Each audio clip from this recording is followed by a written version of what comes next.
Think of Sophia mostly as sort of catching light. Day after day, we can get up and do these missions and really do cutting edge astronomy in the infrared spectrum.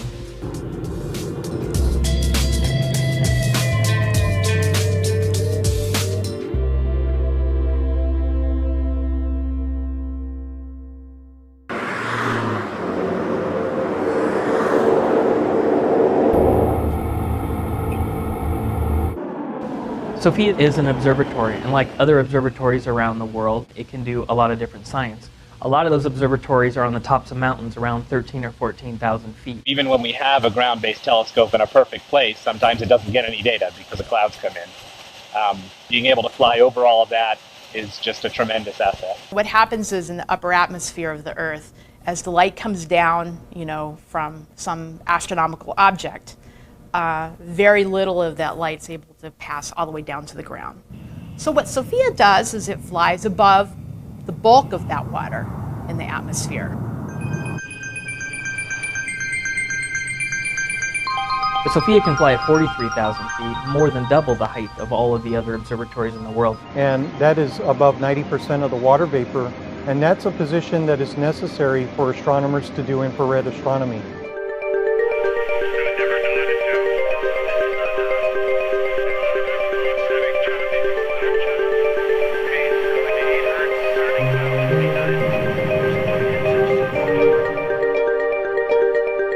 So space-based observatories have some really unique aspects to them. They're always in space, they're very cold, they can observe round the clock day in and day out. Spacecraft, the demand on low weight, low power consumption are very extreme. So in an airborne observatory you have a lot of power, a lot of space available. We can carry instruments that are hundreds of pounds. We can give those instruments much more power than you can generate from solar collectors in space. We're not limited to the minimum weight that launch vehicles require to put something into space. We can fix those instruments day after day. The airplane comes home, we can repair them. It's very, very challenging to ever repair anything in space, and it's been done very, very few times. Fighting there, but I don't see it detail.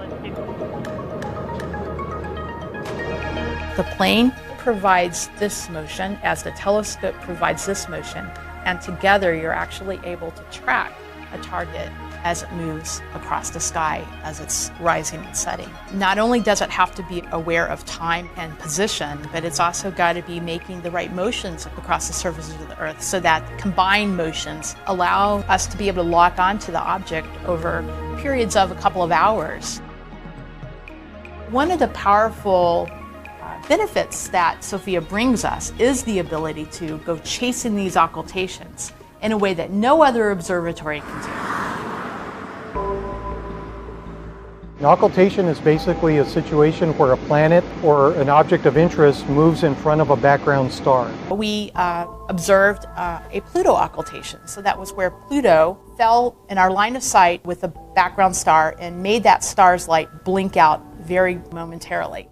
They modeled where that shadow was going to be, and we flew this airplane at roughly 500 miles an hour to catch a shadow that was going across the surface of the Earth at 53,000 miles an hour. Simply by looking at the way that the background light blinked out, tells us something about the shape of the object, whether that object has an atmosphere or not, and you can even determine things like how the atmosphere's temperature and pressure vary from the ground all the way up to the top of that atmosphere on that object.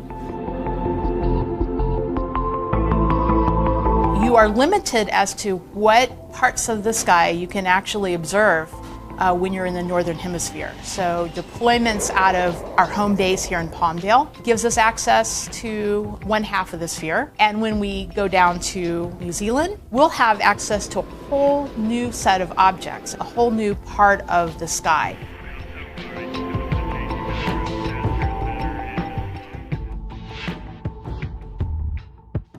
Infrared astronomy allows you to peer into the core of really cold gas clouds where the stars are starting to form. Planets, comets, dust particles. So look at star formation in extreme regions. These things, because of their cold temperatures, happen to radiate most of their energy at these infrared wavelengths that Sophia studies. Sophia actually has several different instruments. The science instruments receive the electromagnetic spectrum, the light, through the telescope. Instruments mean cameras or photometers or spectrometers. The telescope without instruments is totally useless. We have a whole team whose job it is to prepare the instruments and do a very precise movement, a choreographed movement of one instrument off the airplane, another one on. Some of them make pictures that will look a lot like something that would have come out of a digital camera, but of course at a different wavelength. Others will not look like a picture at all.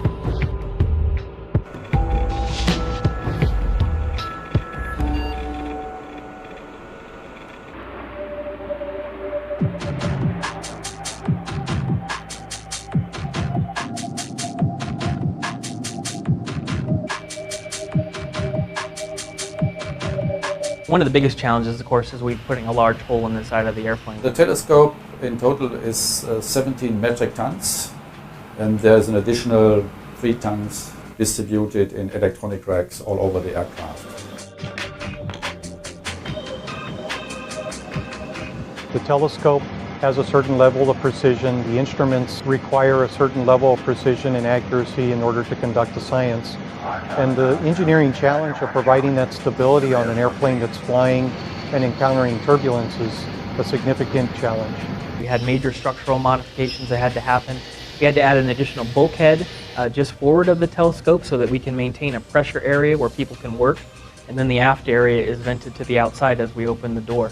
The telescope is operated when a large door is open, so the environment is not very benign.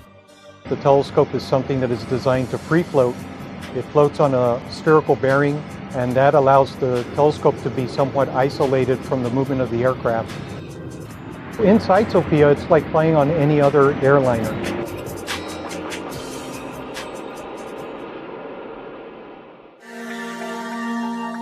Planning for about a 10-hour mission, hopefully about 8.5 hours worth of science out of that. We do pre-flight checks on all the airplane systems and all the observatory systems, fuel up the airplane. We go into a crew brief in the late afternoons where the entire team that's going to fly on the airplane gets together, talks about the objectives for the flight, status of all the systems, the weather, and the mission plan ahead. The team goes out, does their pre-flight checks on the airplane, start engines, we take off, climb to altitude, and do whatever mission's planned for that night. Usually it's about a 10-hour flight. We know before we even get on the plane what objects are going to be looked at exactly what time in the flight they're going to be looked at. It's all sort of planned out and choreographed like a complicated dance routine.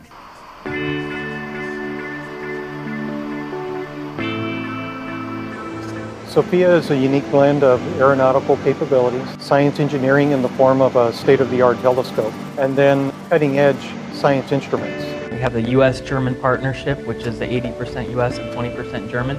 We were responsible for developing and delivering and support the integration of Sophia's infrared telescope.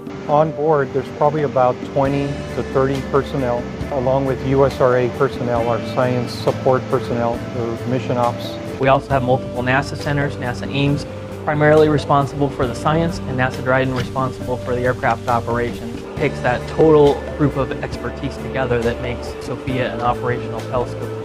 Sometimes I think that my kids think science is done by some person sitting in a lab or up on a mountain with a telescope all by themselves. Having them see that it's really such a team effort, I think is important.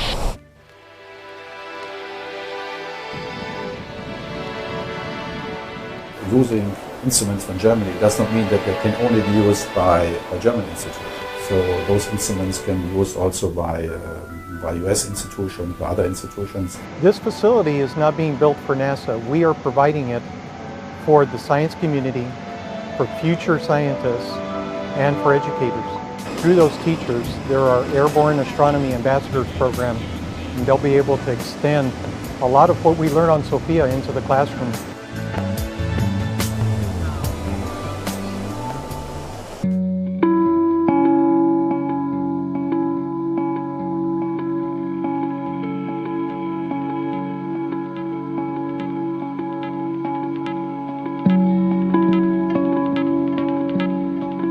Sofia's science is driven by the demands and the imagination of the community. The thing I get satisfaction over is seeing a team succeed themselves. And whether that be technicians installing electrical components or scientists getting the data that they receive, or a teacher getting a good experience on board to take back to their classrooms. So Sofia is considered to be an international resource to be used by the global community of astronomers. We hope to truly inspire students, scientists, engineers, mechanics, pilots, so anyone in a grade school classroom right now, depending on what their interest is, they can see themselves operating Sofia in the next 10 to 15 years. There are a lot of open science questions that have been open for, quite frankly, a very long time. Creativity and inquiry is what's going to lead Sofia to discovery and to answering a lot of outstanding questions over the next 20 years of its life.